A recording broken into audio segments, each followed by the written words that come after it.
আসসালামু আলাইকুম। এ হলো আমার ব্রয়লার মুরগির খামার।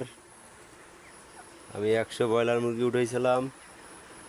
বাচ্চা থেকে 2 পিস মারা গেছে এবং এই 3 দিন ধরে যে গরম পড়তেছে প্রায় খামারই মুরগি স্টক করতে আছে।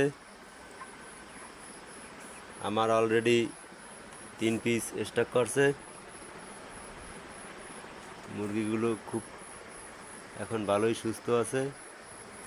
উপরে সিলিং ফ্যান টাঙ্গিয়ে দেওয়া হয়েছে, এখানে একটা খেঁচা ফ্যান আছে। মুরগির খাবার 2 ঘন্টা পর পর দেওয়া হয়। এই ব্রয়লার মুরগির ফিড খেলে মুরগি অতিরিক্ত গরম থাকে।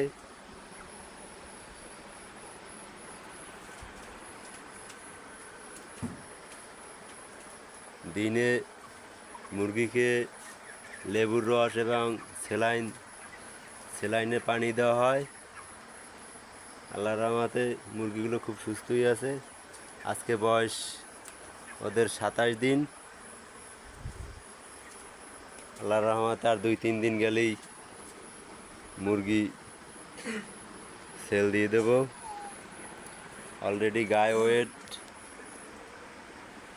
1 কেজি 900-800 গ্রাম ওয়েট আসছে। ওয়েট আরও বেশি হওয়ার কথা ছিল, কিন্তু এই গরমের জন্য ওয়েট খুব একটু কম হয়েছে।